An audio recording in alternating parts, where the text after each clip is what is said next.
This week I have for you some instructions to the priests, the bishops, and by extension the laity on the proper instruction of the faith.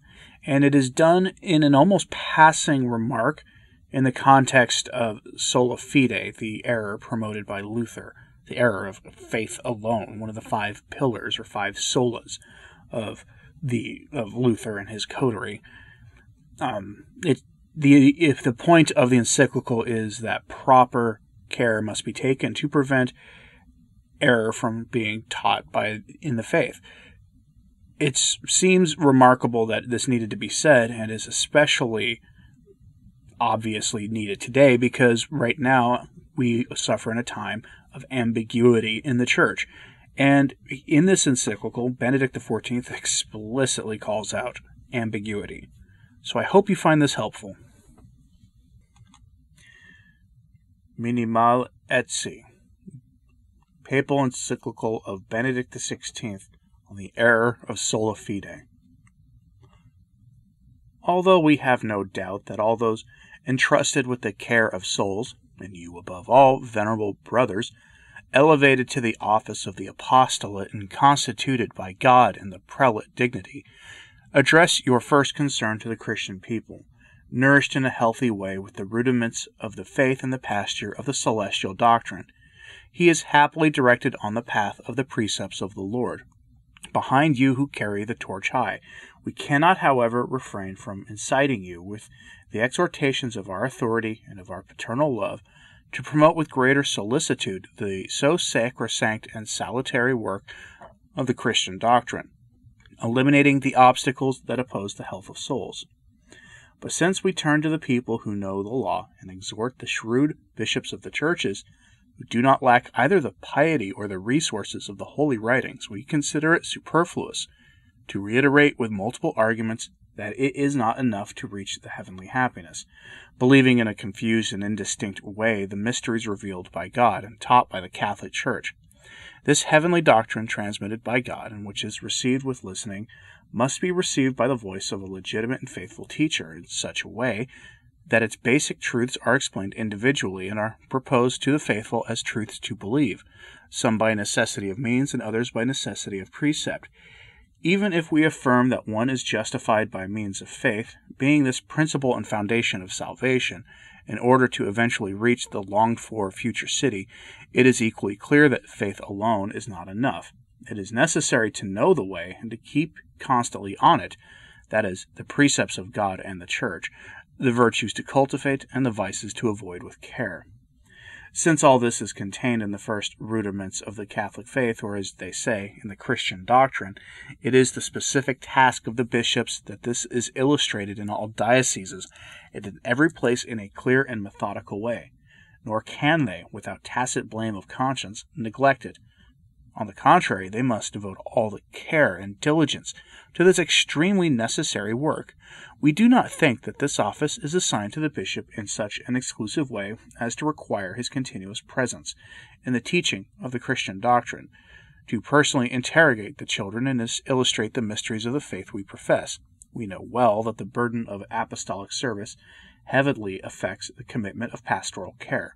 We understood thoroughly, when we first ruled the Church of Ancona and then that of Bologna, how the prelate who wants to fully fulfill his work is agitated by infinite and different worries, like waves. The bishop will carry out this task, who, and even in times other than that of the pastoral visit, will sometimes be present, where sound doctrine is transmitted to the Christian, will question boys and girls about the things heard, and will illustrate the mysteries of our religion with his words. Commitment of the shepherd that will prove greatly useful to the flock entrusted to him, and his example will stimulate others to cultivate the vineyard of the Lord, and with all their strength. This way of dealing with the Church was defined almost a law, not only by the ancients, but also by the more recent prelates enrolled in the Register of the Blessed, such as Charles Borromeo, Francis de Sales, Toribio, and Alessandro Sauli. Some of them, as the writings attest, finding themselves busy and hindered by more serious tasks, not being able to carry them out in person, assigned a vicar chosen from among the canons or priests for this serious duty because, having become responsible for this pastoral ministry, educate adolescents with the basic truths of the faith and the duties of religion. Therefore, in the example of the bishop will be very important and extremely useful for the spiritual growth of souls. If, as we said above, he absolves him in all the parishes, at all times, and especially while he travels through the diocese. But as everyone can imagine, not enough forces can help him. Therefore, in order to reach the goal, it is necessary that with the utmost diligence he must ensure that zeal and solicitude do not fail in those whom he has chosen as his vicars in such a laudable and so meritorious effort. First of all, there are two obligations which by the Council of Trent are imposed on those who care for souls. The first involves that on holidays they give the sermon on divine things. The second, that they instruct, with the rudiments of the faith, children and anyone who ignores the divine law. If on the appointed days the parish priests give the proper homily, let him not deafen the ears with persuasive words of human wisdom, but with words suited to the capacity of the listeners. Infuse the Spirit in their hearts. If they will announce a mystery, especially in the time when the Church remembers it, sowing what is foundation for virtue and the rejection of vices, especially in the most serious ones with rage, with the most disgrace in people. If in these same days they will feed the children with the milk of the doctrine like newborn babies, questioning one or the other, dissolving doubts and uncertainties. Finally, with the apostle, they devote themselves to reading, exhortation, and doctrine, so that the believer may become perfect and instructed in every good work. It is also amply demonstrated by experience that the effort of the parish priest alone is not enough, since one cannot teach everyone, or the number wins over the availability of the teacher. However, the bishop who will dedicate himself with all his heart and all his zeal to the good of the Church that has been entrusted to him will never be deprived of suitable remedies. In fact, he will be able to appeal to those who approach the tonsure, to those who are approaching the dignity of the priesthood by climbing the steps of the minor and major orders, to those who finally work to find a way to grab ecclesiastical benefits. The bishop will remind them, with the authoritative and harsh words, and the words respond to facts, that he will never consent to the tonsure once the due age has been reached, or to the conferment of minor orders, but above all of the major orders. He should therefore distribute all those clerics in the individual parishes of his cities and dioceses, also assigning some to certain churches. He should also make known, guaranteeing the promise, that in the conferral of parishes and other benefits, according to the norm of the law, the zeal and diligence committed by the clerics in this work will have weight and importance. In this way it will be evident for itself that the task of teaching has not been assigned solely to the person in charge of the diocese, but that many must be available to you, so that all together contribute to fulfilling his office. To all this it should be added that with the sacred apostolic constitutions, and above all, with the 7th of Leo, our predecessor of happy memory, appropriate provisions have been given so that both the school teachers teaching their own students and the pious women to girls, under the pressing urging of the bishop, feed them and strengthen them with the healthy and pure doctrine, almost vital food. It is well established that the bishop himself can and should strongly recommend to the sacred orders that during the sermon they put into the ears and souls of the parents the importance of teaching their children with the truths of our faith. If they are not up to the task, it will be necessary for the children to be taken to the church, where the precepts of the divine law are illustrated. In many places, and where it does not exist, the pious and praiseworthy custom of lending a hand to the parish priest has also taken hold.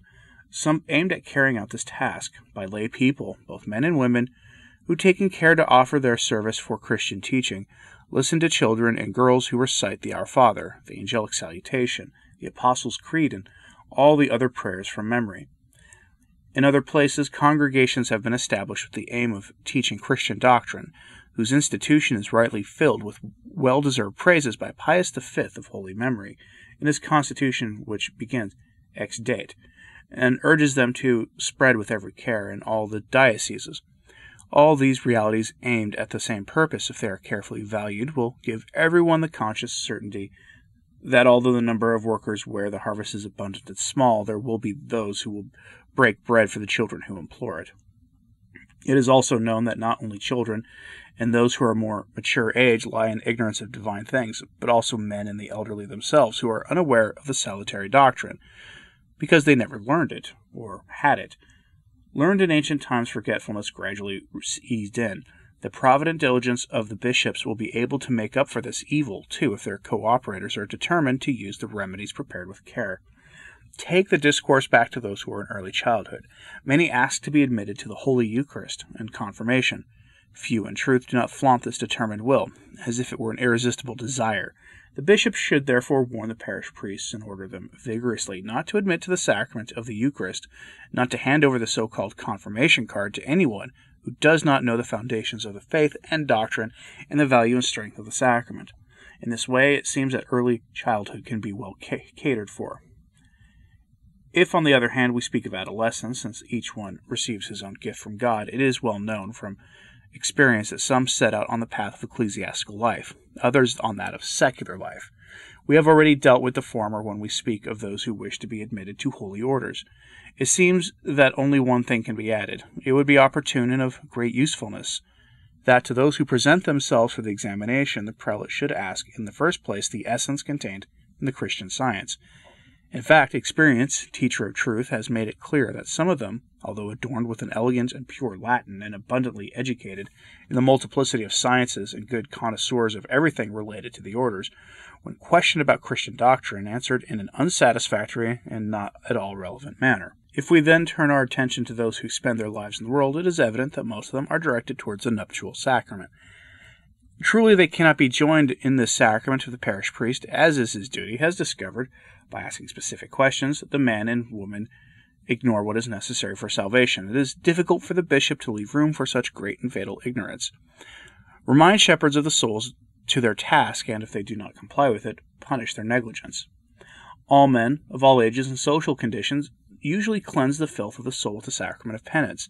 The bishop will therefore ensure that the priest, who receives confessions, holds as certain and immutable that the sacramental absolution given to those who do not know what is indispensable by necessity of means, and that men cannot be reconciled with God with the sacrament if first, shaking the darkness of ignorance, they will not be led to the knowledge of the faith. The confessor should also know that the absolution of those who, through their own fault, do not know what is indispensable for necessity of precepts must be postponed to another time.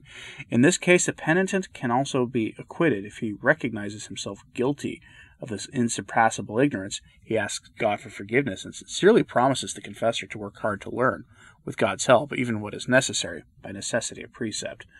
If, therefore, the pastors propose this method of formation of Christian people to themselves, if they think that their advice, efforts, and intentions must be brought back to the proposed method, it is legitimate to hope that the flock, with faith and works, can progress over time to the point of being transformed into God's dwelling in the Holy Spirit.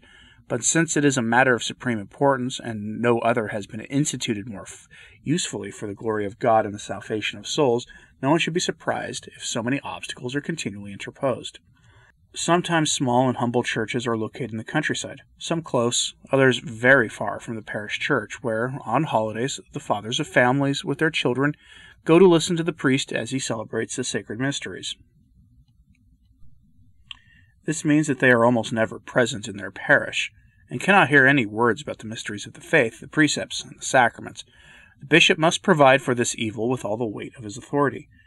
First of all, with regard to the small churches close to the parish church, with a precise law, it must prevent Mass from being celebrated there before the parish priest has in turn celebrated, given the sermon, and has provided for the remaining commitments of his office. In this way, the parish church will be frequented by a multitude of faithful who will flock to it.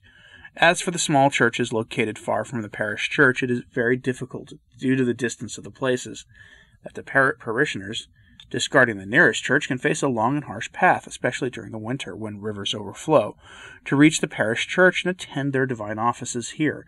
The bishop decrees, with the addition of serious penalties, that the priests assigned to those churches transmit to the people the fundamental points of the Christian doctrine and illustrate the divine law. However, the parish priest must be admonished so that he does not trust too much in the work of others. Cities also have specific drawbacks. In fact, it often happens that in those certain churches, especially of regulars, festivities are celebrated with a solemn rite and a great crowd of people. For this reason, if in the parish church catechism is held early in the morning or immediately after lunch, no one or very few will be present and will camp as an excuse for the fixed time. If more comfortable hours are not chosen for the population, it is confirmed by the experience that the people will flock to the church where the feast day is solemnized, and, attracted by the liturgical apparatus, will desert the Christian doctrine not without serious damage to the soul. Since it is not possible to establish a pure and general norm in this regard, we want this task to be left to the diligent institute of the Church, which, taking into the account the nature of the place, circumstances, and persons, and having weighed the significance of this set of facts, find a way to compose the celebration of the feast day with Christian doctrine, so that one is not a stumbling block to the other. If the regulars and the exempt orders oppose, and although admonished by the bishop, feels authorized to compromise the development of Christian doctrine, we offer to the ordinaries of the places our authority, which embraces the exempt. And apostolic solicitude will not lack other means to avoid that the parish churches are deprived of due consideration. It could be extremely advantageous for the education of Christian people to choose visitors, some of whom, touring the city and others traveling through the diocese, make careful inquiries on everything to allow the bishop, informed about the merits of each pastor, to decree rewards or punishments. Following the footsteps of Pope Clement VIII and of our other predecessors, we exhort in the Lord and strongly recommend that in transmitting the Christian doctrine, the libretto written by Cardinal Bellarmine on behalf of Clement himself be used, carefully examined in the special congregation appointed for this, and approved by Clement himself. It was ordered that it was published with very valid intention that all later would stick to the same and unique method of teaching and learning the Christian doctrine. There is nothing more desirable than this uniformity, nothing more opportune and more useful to prevent errors from sneaking into the multiple variety of catechisms, and in some places it becomes necessary for specific local needs to use another booklet. It will be necessary to pay great attention that it does not contain or insinuate anything contrary to the Catholic truth. It is also necessary to pay attention that the dogmas of the faith are explained to you in a simple and clear way, with the addition of necessary parts that may be omitted and the elimination of the superfluous. A concise and an unambiguous teaching method is usually of greater use for simpler questioning when examining children's progress. This booklet must also contain the acts of faith, hope, and charity, surely composed in a right and competent way. If this is not true, once perfected, they are printed in the correct form. These acts find it more convenient to be divulged rather with content than with abundant words, provided that through them the full force and nature of virtue is revealed. Since for those who profess the Christian religion, the habit and practice of often uttering these acts are extremely necessary, so that their use is not contained within narrow limits and is not restricted by someone to a modest number, for each year the bishop, concerned of his own as well as of the salvation of others, he issued provisions so that in the parishes of the city and of the diocese the rector of souls, immediately after the celebration of the festive Mass, kneeling in front of the altar, recite with a clear and intelligible voice the mentioned acts of virtue, trying to persuade the people who will have to repeat the words they pronounced. In this way, the faithful, almost without realizing it, will learn them by heart and will get into the habit of attending to this pious practice not only on holidays. These salutary indications of teaching the flock which we have wanted to make known to you, venerable brothers, by means of our apostolic letter, can be recognized by each of you as conforming to our pastoral warnings, already given to the press, when, with paternal love, we surround the Bolognese Church, our bride, with care. Moreover, indications derived from the pontifical institutions, recognized as valid by the testimony and example of renowned bishops. Since we know from experience that a very great utility will derive from it, we exhort and incite you with all possible ardor, and we implore you, by the bowels of mercy of our God, to wait with decisive and firm spirit, by virtue of the task entrusted to your pastoral ministry, to the implementation of the foregoing, carefully considering that all the effort, commitment, and attention lavished on this purpose will be rewarded by God, giver of all good.